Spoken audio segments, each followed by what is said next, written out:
Hello.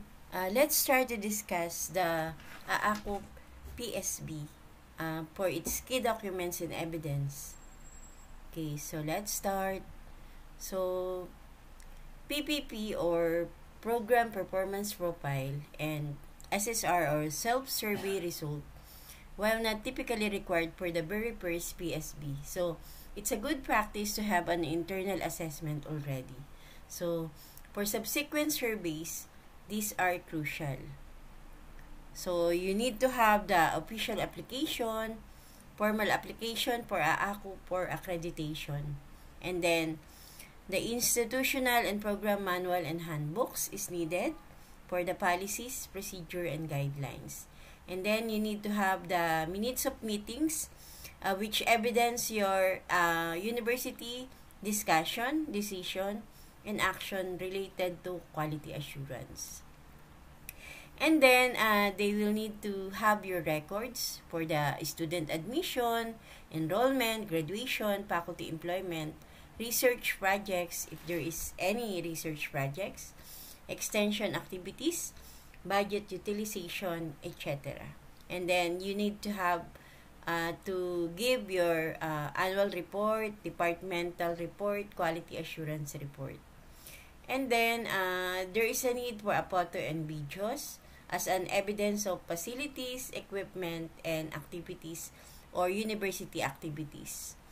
And then, you need to have the communication records. Examples are the memos, circulars, and letters related to program operation. And then, the surveys and feedback, results from student or the your set, faculty, alumni, and employer surveys. And then we also have the PSB specifics to remember. So PSB is more on document focused. So the PSB is primarily a documentary assessment, while ocular inspection of facilities and laboratories might occur. So the main focus here is the availability and adequacy of written evidence. There is no structured interviews or class observation because this one is only for initial PSB.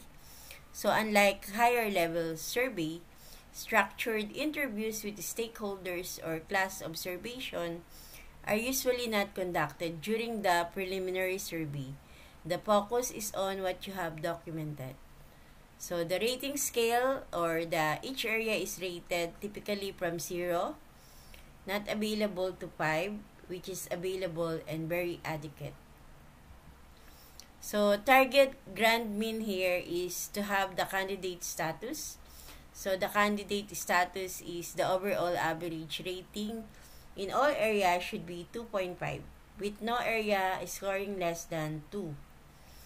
So, and you need to have the readiness assessment. So, the PSB determines the program readiness and set a timeline for the first survey visit. So, example, within 6 months, within 1 year, or 2 years. For the accreditors, a team of AACUP accreditors, usually 1 or 2 for the PSB, will conduct the visit for 1 to 3 days. So, preparation strategy for PSB.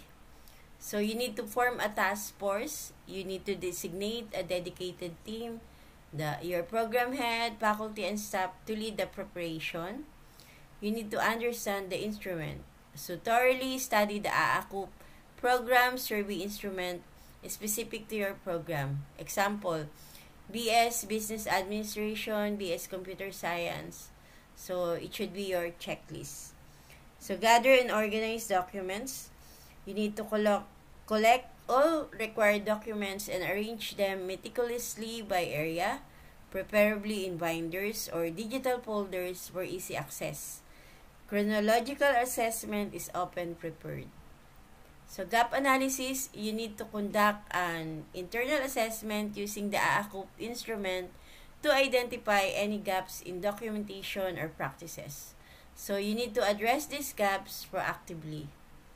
And then, you have the mock accreditation. So, if possible, you need to conduct a mock PSB with internal evaluators to stimulate the actual visit and identify areas for improvement. And then your preparation area, so you need to set up a dedicated accreditation center where all documents are readily available and organized for the accreditors. So this topic is diligently addressing this point, so your institution can significantly increase your chances of successful AACO PSB and move forward in the accreditation process. Again, thank you, and this is our first topic in PSB.